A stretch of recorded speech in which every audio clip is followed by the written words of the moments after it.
और यहां पे गवर्नमेंट ऑफ इंडिया या ब्रिटिश गवर्नमेंट ऑफ इंडिया यहां पे कांग्रेस के साथ कंसल्टेशन नहीं करती, जिसकी वजह से कांग्रेस वाले इस बात का विरोध करते हैं। अगर आप स्टार्टिंग पीरियड में देखेंगे 39, 40, 41 के अंदर, तो जर्मनी काफी पावरफुल था वर्ल्ड वॉर 2 के अंदर। जो जापानीज आर्मी थी 1942 में, उसने ऑलरेडी बर्मा यानी म्यांमार को अटैक कर दिया था और बहुत तेजी से भारत के असम बॉर्डर की तरफ बढ़ रही थी। तो एक पॉलिटिकल डेडलॉक टूट सके, इस वजह से ब्रिटिश सरकार क्या करती है, जो ब्रिटेन में बैठी हुई है, सर स्टैफोर्ड क्रिप्स को इंडिया भेजती है पॉसिबल डिस्कशंस के लिए। अब मीडिया को सेंसर लगा दिया गया, यानी मीडिया यहाँ पे कुछ भी पब्लिश नहीं कर सकती अगेंस्ट द ब्रिटिशर्स। साथ ही साथ जितने भी प्रोटेस्टिंग क्राउड थे उनके ऊपर गोलियां चलाएगी, क्योंकि नेताजी की लीडरशिप में, सुभाष चंद्र बोस की लीडरशिप में जर्मनी और जापान की मदद से ट्राई कर रही होती है भारत को आजाद कराने का, इंडिपेंडेंट कराने का। ये बात है करीब साल 1942 की। अगर आपको याद हो दोस्तों, तो ये वो साल है जब वर्ल्ड वॉर बड़ी तगड़े तरीके से, पूरे वर्ल्ड वॉर 2 जो है आपके वर्ल्ड में चल रही थी, और जितने भी आपके बड़े बड़े नेशंस हैं काफी बिजी थे आपस में वॉर लड़ने में। अगर आपको याद होगा तो ये वो टाइम पीरियड है जब इंडिया इनफैक्ट जो है ब्रिटेन का कॉलोनी था और जापान बहुत तेजी से जो है भारत की तरफ बढ़ रहा था। तो पॉलिटिकल माहौल काफी गर्म था भारत में, और काफी सारे लीडर्स थे, उनका एक कंसर्न था कि ब्रिटेन का इंडिया के अंदर एक प्रेजेंस काफी बड़ा फैक्टर है जापानीज फोर्सेस का इंडिया की तरफ बढ़ने का, और इसीलिए ब्रिटिशर्स को यहां से एकदम इमीडिएट बेसिस पे बाहर निकल जाना चाहिए। और ये वो साल भी है जब करीब बात है 8 अगस्त की, कि मुंबई का ग्वालियर टैंक मैदान, जिसको आप कई बार अगस्त क्रांति मैदान कहते हैं, जहां पे गांधी ने अपनी फेमस क्विट इंडिया स्पीच के अंदर एक नारा दिया था, करो या मरो का। स्वागत है सभी बच्चों का वापस से, और आई होप आप समझ ही गए होंगे मैं किस बारे में बात कर रहा हूं। जी हां, मैं बात कर रहा हूं क्विट इंडिया मूवमेंट के बारे में, जिसे हम पॉपुलरली कई बार कहते हैं अंग्रेजों भारत छोड़ो। ठीक है, और स्वागत है आप सभी का वापस से अपने इस बेहतरीन प्लेटफॉर्म यानी आईसीसी वाला के ऊपर। मेरा नाम है कुणाल और आपके लिए पेश है एक और बेहतरीन सा वीडियो। और आज हम बात करने वाले हैं इतिहास के एक बहुत ही इंपॉर्टेंट फैक्टर, इतिहास के एक इंपॉर्टेंट बड़े सेक्शन की, यानी द क्विट इंडिया मूवमेंट। चलिए तो आइए स्टार्ट करते हैं। समय बहुत कम है, बिकॉज कम समय के अंदर पावर पैकफुल और इंपैक्टफुल पढ़ाई होनी चाहिए यार, वो ही है हमारी इस पूरे माइंड मैप सीरीज का agenda. So let's get started. ठीक है, चलिए तो आज का डिस्कशन का मुद्दा आप समझ गए होंगे दोस्तों, हम बात कर रहे हैं यहां पे द क्विट इंडिया मूवमेंट की। ठीक है, चलिए अब सवाल उठता है मेरे भाई कि क्विट इंडिया मूवमेंट पहली बात की स्टार्ट कब हुआ था दोस्तों। तो ये स्टार्ट हुआ था आपका साल 1942 के अंदर। ठीक है, तो साल 1942 का वो एक बहुत ही क्रूशियल ईयर था, जब आप देखेंगे भारत में कई सारी political activities and political movements होते हैं। अब इस क्विट इंडिया के मूवमेंट के स्टार्ट होने के पीछे अगर आप देखोगे तो बहुत बड़े कारण है। ठीक है, और यह भी कहा जाता है कि 1857 की बात, ये एक ऐसा मूवमेंट था कि इतने बड़े लेवल का रिप्रेशन ब्रिटिश सरकार ने भारतीयों के साथ किया था। रिप्रेशन मतलब भारतीय ब्रिटिशर्स ने क्या किया था, इंडिया को दबाया था फिजिकल फोर्सेस का यूज करके। राइट, तो आइए समझते हैं इसके पीछे के मेजर कारण। नंबर 1, सबसे पहला है मेरे दोस्त, resignation of the Congress ministries. अब अगर आप देखेंगे तो गवर्नमेंट ऑफ इंडिया एक्ट 1935 और ऐसे कई सारे एक्ट्स ने क्या किया था कि भारत के अंदर सेंट्रल एंड स्टेट लेवल पे काफी सारे लेजिस्लेचर्स क्रिएट कर दिए थे, जिसके लिए चुनाव होते थे। और इनफैक्ट 37 के अंदर आप देखोगे तो कांग्रेस ने काफी अच्छा विक्ट्री सिक्योर की थी, काफी अच्छी सीटें सिक्योर की थी इन चुनाव के अंदर, इलेक्शंस के अंदर, एंड कई सारे इलाकों में मिनिस्ट्रीज बना ली थी, जैसे आपका United provinces, central provinces, Orissa है, बिहार है, चेन्नई है, मुंबई है। बाद में अगर आप देखोगे तो इसने आसाम और नॉर्थ वेस्ट फ्रंटियर प्रोविंस के अंदर गवर्नमेंट भी फॉर्म कर ली थी, यानी कांग्रेस का पावर आप देख सकते हैं तो बढ़ रहा है। जब second world war broke out हुआ आपका 1939 के अंदर, ठीक है, तो आपको याद होगा 1939 से 45 तक आपका चला है सेकेंड वर्ल्ड वॉर। तो जब ये स्टार्ट होता है तो गवर्नमेंट ऑफ इंडिया यहां पे क्या करती है, वॉर को ज्वाइन कर लेती है। गवर्नमेंट ऑफ इंडिया से मेरा मतलब भारतीय सरकार नहीं है दोस्तों, यहां पे मेरा मतलब वो ब्रिटिश सरकार है जो इंडिया के अंदर रूल कर रही थी। और यहां पे गवर्नमेंट ऑफ इंडिया या ब्रिटिश गवर्नमेंट ऑफ इंडिया यहां पे कांग्रेस के साथ कंसल्टेशन नहीं करती, जिसकी वजह से कांग्रेस वाले इस बात का विरोध करते हैं। इनफैक्ट अगर आप देखोगे तो कांग्रेस के लीडर से क्वेश्चन करते हैं कि आप एक ऐसे देश जो कि एनस्लेव्ड है, जिसको आपने गुलाम बनाया हुआ है, उसको उसकी बिना मर्जी के आप कैसे उसको फाइट में उतार सकते हैं, वॉर में उतार सकते हैं। ठीक है, एंड इसी प्रोटेस्ट के चलते अगर आप देखोगे तो कांग्रेस मिनिस्ट्रीज क्या होती हैं, यहां पे सबसे पहली बात तो रिफ्यूज करती हैं कि हम वर्ल्ड वॉर 2 में पार्टिसिपेट नहीं करेंगे। दूसरी बात कहा जाता है यार कि ऑब्वियस सी बात है, अगर आप भारत को आजाद करिए, दैट्स वेरी इंपॉर्टेंट। तीसरी बात अगर आप देखोगे तो अपना आप कह सकते हैं प्रोटेस्ट दिखाने के लिए यहां पे कांग्रेस मिनिस्ट्रीज रिजाइन कर देते हैं, यानी जितने भी आपके लोग अपॉइंट हुए होते हैं अलग अलग प्रोविंसेस के अंदर, वो अपनी पोजीशन से रिजाइन कर देते हैं। ठीक है, चलिए नाउ अब अगर आप देखोगे दोस्तों तो ये जो रेजिग्नेशन था इसका कई सारा इंपैक्ट हुआ। पहली बात, जो वाइसरॉय था दोस्तों बहुत ज्यादा खुश था। क्यों खुश था? बिकॉज कांग्रेस ने कई सारे इलाकों में गवर्नमेंट बना ली थी, कई सारे प्रोविंसेस के अंदर, जो कि ब्रिटिश सरकार को बिल्कुल पसंद नहीं आएगा कि उसकी पावर को कोई चैलेंज करने के लिए सामने से आए। तो एज अ रिजल्ट आप देखेंगे कांग्रेस के मिनिस्ट्रीज का रेजिग्नेशन वाइसरॉय के लिए एक बहुत ही फ्रूटफुल स्टेप था। दूसरी बात, जो नॉन कांग्रेस मिनिस्ट्रीज थी, इसमें कांग्रेस मेंबर्स नहीं थे, उन्होंने यहां पे रिजाइन नहीं दिया। जैसे पंजाब, बंगाल और सिंध की बात करेगा तो जो कांग्रेस का यहां पे रेजिग्नेशन है दोस्तों, ठीक है, इसको वापस आते हैं, चलिए। तो जो कांग्रेस का यहां पे बचा रेजिग्नेशन है, ठीक है, मिनिस्ट्रीज का, इसको कई सारे लोग जो थे, जैसे फॉर एग्जांपल मुस्लिम लीग, उन्होंने काफी सेलिब्रेट किया as the day of deliverance और थैंक्सगिविंग। तो इनफैक्ट अगर आप देखोगे जो एटीट्यूड था मुस्लिम लीग का यहां पे, ये काफी हद तक बदल जाता है प्रोविंशियल इलेक्शंस ऑफ 1937 के बाद, राइट। इनफैक्ट अगर आप देखोगे ये ब्रिटिश इंडियन सरकार की तरफ ज्यादा फ्रेंडली हो जाते हैं और इनको लगता है कि जो ब्रिटिश सरकार है वो मुस्लिम्स को ज्यादा अधिकार देगी compare to the Congress government. इनको क्लियर था कि कांग्रेस के अंदर अगर सरकार आएगी तो मुसलमानों को यहां अधिकार नहीं मिलेंगे, और अधिकार चाहिए तो ब्रिटिश सरकार को यहां पे थोड़ा बहुत सपोर्ट आपको करना पड़ेगा, राइट। चलिए, तो मुस्लिम लीग यहां पे 1940 में एक रेजोल्यूशन पास करती है और ये डिमांड करती है कि हमें एक सेपरेट स्टेट चाहिए जिसका नाम होगा पाकिस्तान, ठीक है। तो पाकिस्तान के अंदर सिंध आना चाहिए था, नॉर्थ वेस्ट फ्रंटियर प्रोविंस, ठीक है, आपका पंजाब का इलाका, कश्मीर का इलाका और बलूचिस्तान का इलाका। तो 1950 में मुस्लिम लीग यहां पे लेकर के आता है the demand of Pakistan, right guys. चलिए, तो एक तो ये बहुत इंपॉर्टेंट फैक्टर है। फिर आता है आपका द अगस्त ऑफर। अब अगस्त ऑफर अपने आप में बहुत क्रूशियल प्लेस होल्ड करता है भारतीय पॉलिटिक्स या भारतीय इतिहास की बात की जाए तो। ब्रिटिश पार्लियामेंट्री इलेक्शंस हुए 1940 में और विंस्टन चर्चिल यहां पे जीत करके बन जाते हैं प्राइम मिनिस्टर ऑफ ब्रिटेन। अब चर्चिल अगर आप देखेंगे बच्चे, इस टाइम पे इनफैक्ट ये वो समय था जब आपका फ्रांस थोड़ा सा पीछे चल रहा था आपके वर्ल्ड वॉर 2 के अंदर, एंड ये बहुत ज्यादा पॉसिबिलिटी थी कि जो नाजीज हैं, जर्मनी का जो लीडर हिटलर है, उसकी जो पार्टी है, नाजीज है, उसकी जो आर्मी है, वो यहां पे ब्रिटेन को हो सकता है यहां पे ऑक्यूपाई कर लें। बिकॉज अगर आप स्टार्टिंग पीरियड में देखेंगे 39, 40, 41 के अंदर, तो जर्मनी काफी पावरफुल था वर्ल्ड वॉर 2 के अंदर, राइट। तो भाई जर्मनी की पावर वहां से डिक्लाइन होनी स्टार्ट होती है जहां से आप देखोगे यूएस एंटर करना स्टार्ट करता है धीरे धीरे करके, और भी जो हमारे ब्रिटेन वगैरह थोड़ी पावर गेन करते हैं। तो जर्मनी वर्ल्ड वॉर 2 के स्टार्टिंग फेजेस में काफी ज्यादा आप देख सकते हैं स्ट्रांग था, और ये पॉसिबिलिटी थी कि शायद नाजीज जो हैं जाके ब्रिटेन का ऑक्यूपेशन कर ले या ब्रिटेन को टारगेट करे। और ऐसे केस में अगर आप देखेंगे तो कांग्रेस का जो स्टैंड है यहां पे थोड़ा सा सॉफ्ट हो जाता है, कांग्रेस थोड़ी नरम पड़ जाती है ब्रिटेन की तरफ। और इनफैक्ट गांधी भी स्टेट करते हैं 1 जून 1940 को कि हम अपनी इंडिपेंडेंस, कांग्रेस जो मतलब जो अपने इंडिया का जो इंडिपेंडेंस है, हम यहां पे ब्रिटेन की तबाही से नहीं चाहते। अरे that is we do not seek our independence out of the British rule. हम ये नहीं चाहते कि ब्रिटेन की तबाही हो जाए और उस तबाही से हमको आजादी मिले। So we don't seek violence in Britain, very simple, ठीक है। तो गांधी का पैसिव एटीट्यूड आपको यहां देखने को मिलता है। अगर अब बात करें इंटरनेशनल कंपल्शन के चलते, इंटरनेशनल प्रेशर के चलते, जो ब्रिटिश सरकार होती है बेटा ये क्या करती है, एक नया ऑफर देती है कांग्रेस को, ठीक है, जिसे आप कहते हैं द अगस्त ऑफर। इसको दिया जाता है लगभग 8 अगस्त 1940 को, राइट। नाउ कांग्रेस यहां पे ऑफर को रिजेक्ट कर देती है बिकॉज यहां पे बहुत ज्यादा कॉन्स्टिट्यूशनल इंडिपेंडेंस दे दिया गया था माइनॉरिटीज को। इसके अलावा अगर आप देखेंगे जो मुस्लिम लीग है वो भी इस ऑफर को रिजेक्ट कर देती है बिकॉज इसमें सेपरेट स्टेट ऑफ पाकिस्तान बनाने की बात यहां पे नहीं की जा रही थी। तो एज ए रिजल्ट आपका अगस्त ऑफर यहां पे फेल हो जाता है, राइट।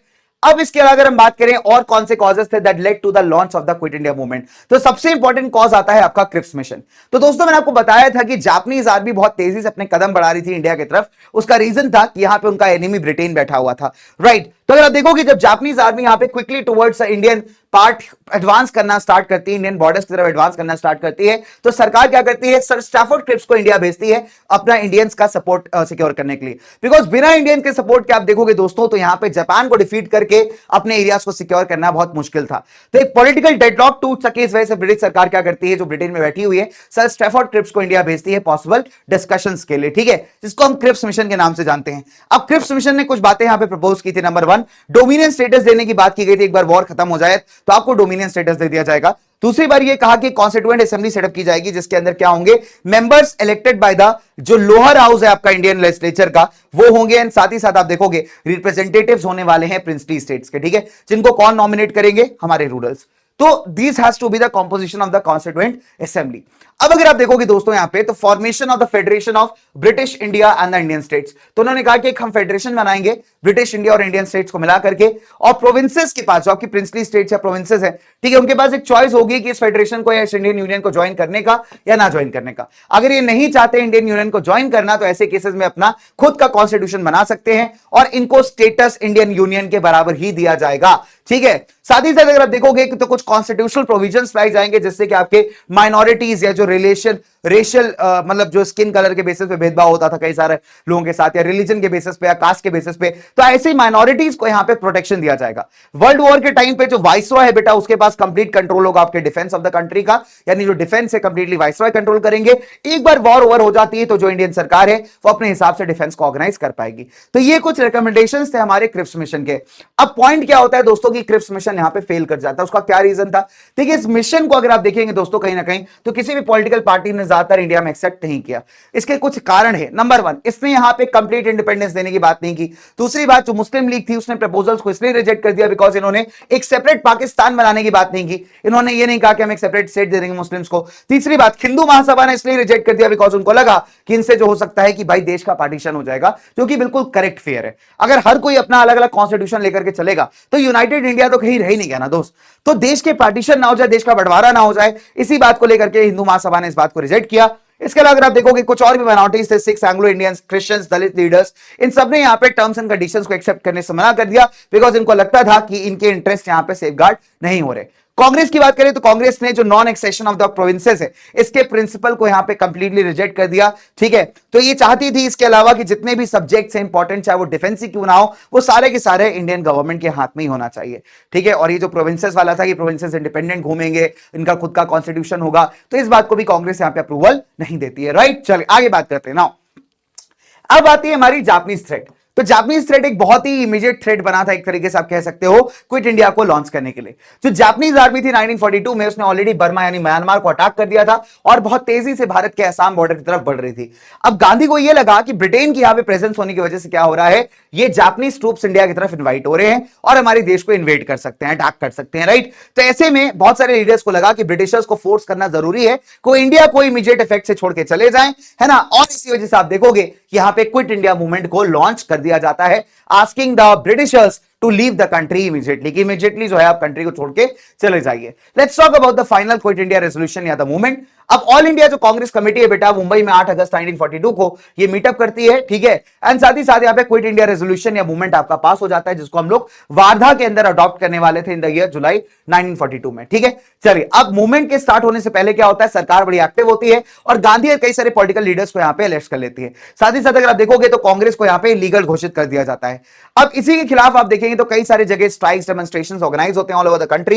इनफैक्ट आप देखोगे लोग ब्रिटिश राज्य के सिंबल्स को अटैक करना स्टार्ट कर देते हैं, जैसे पोस्ट ऑफिसेज हैं, गवर्नमेंट बिल्डिंग्स हैं, रेलवे स्टेशन हैं। ठीक है, चलिए अब अगर हम बात करें तो हमारे इस पूरे मूवमेंट में दो बड़े नेता आपको बहुत ज्यादा दिखाई देते हैं। एक तो हमारे जयप्रकाश नारायण साहब है, अरुणा आसफ अली, जिनको grand old lady of India भी कहा जाता है कई बार। तो बेटा ये वो लीडर्स हैं जो इस मूवमेंट के अंदर आपको काफी एक्टिव दिखाई देते हैं, काफी फेमस फेसेस से। चलिए now if you talk about बहुत सारे जो स्टेट टाउन्स थे हमारे, उत्तर प्रदेश हो गया, तमिलनाडु के कई सारे शहर हो गए, वेस्ट बंगाल हो गया, उड़ीसा हो गया, महाराष्ट्र, आंध्रा, यहां पे लोगों ने अपनी खुद की एक सरकार बना ली, पैरेलल गवर्नमेंट सेटअप कर ली। ठीक है, कुछ पॉपुलर लीडर्स की अगर हम बात करें तो अरुणा आसफ अली, जयप्रकाश नारायण, ठीक है, राम मनोहर लोहिया हो गए, इसके अलावा आपके नाना पाटिल हो गए। तो ये लीडर्स वो थे जिन्होंने यहां पे डिस्पाइट इतना ब्रूटल सप्रेशन यहां पे ब्रिटिश सरकार कर रही थी, उसके बाद भी इस मूवमेंट को जिंदा रखा।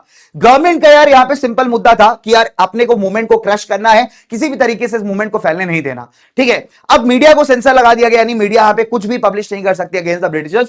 साथ ही साथ जितने भी प्रोटेस्टिंग क्राउड्स थे उनके ऊपर गोलियां चलाई गई, फुल्ली छूट दे दी गई पुलिस को, आप गोलियां मारी क्राउड्स के ऊपर, आप बमबारी करिए, बम फेंक कर मारे गए उनको। करीब 10,000 लोग यहां पे मौत हुई थी लगभग, आप मान लीजिए, और करीब 60,000 लोग यहां पे इंजर्ड हुए थे, किसी तरीके से इंपैक्ट हुए थे। तो अगर आप देखेंगे by the end of the 1942, तो इनफैक्ट आप मान लीजिए, इसको माना जाता है कि 1857 के बाद से ब्रिटिश सरकार के द्वारा किया गया सबसे वर्स्ट फॉर्म ऑफ रिप्रेशन है भारत के अंदर। मिलिट्री डिप्लॉय कर दी गई छोटे छोटे विलेजेस, टाउन्स के अंदर, और यह भी कहा गया, मैंने आपको बताया ना कि इंडिया ने 1857 के बाद कुछ ऐसा देखा था, तो अब देखा था। राइट, चलिए इन द एंड अगर आप देखोगे तो गवर्नमेंट सक्सेसफुली इस मूवमेंट को क्रश कर देती है, दबा देती है।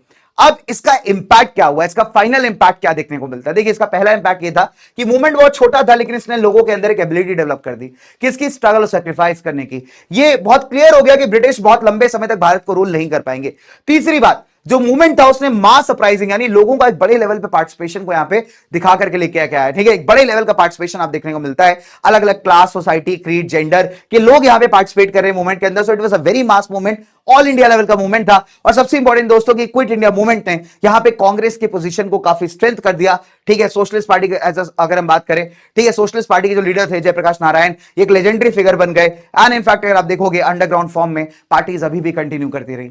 चलिए तो दोस्तों सप्रेशन ऑफ द मूवमेंट के बाद जब मूवमेंट को दबा दिया गया तो हार्डली कोई पॉलिटिकल एक्टिविटी आपको देखने को मिलती है till the end of the second world war यानी 1945 तक, क्योंकि मोस्टली आपके जो प्रोमिनेंट लीडर्स थे या तो अरेस्टेड थे या तो जेल मतलब जेल में थे आपके पूरे टाइम पे, ठीक है। एंड यहाँ पे लीडरशिप ही नहीं थी जो यहाँ पे लोगों को यहाँ पे फाइनली गाइड कर पाए। क्विट इंडिया मूवमेंट के अंदर आप देखते हो दोस्तों कि कई सारे इंडियन नेशनल आर्मी के जो मतलब लोग हैं, आईएनए के लोग होते हैं बेटा, under the leadership of Subhash Chandra Bose, यहाँ पे क्लोजली वर्क करते हैं विद जर्मनी एंड जापान यहाँ पे देश को इंडिपेंडेंस दिलाने के लिए। तो नेताजी का जो रोल है बेटा वो बहुत जबरदस्त है। आप कभी आईएनए ट्रायल्स के बारे में पढ़िएगा, आपकी एकदम रूह कांप जाएगी यार, ये फैक्ट है। तो INA was Indian National Army, the Azad Hind Fauj, जो कि नेताजी की लीडरशिप में, सुभाष चंद्र बोस की लीडरशिप में जर्मनी और जापान की मदद से ट्राई कर रही होती है भारत को आजाद कराने का, इंडिपेंडेंट कराने का। हालांकि इसके पीछे बहुत सारी कॉन्ट्रोवर्सीज भी है कि नेताजी को किस तरीके से रोका गया है, मतलब काफी सारी चीजें, ठीक है। तो वो किसी और दिन किसी और वीडियो में डिस्कस करेंगे कभी अगर मौका मिला तो।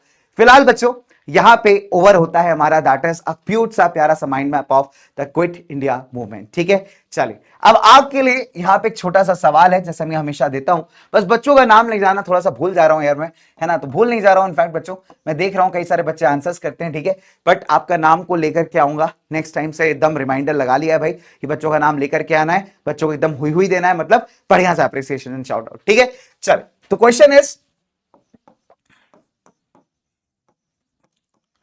two reasons for failure of Cripps mission, ठीक है।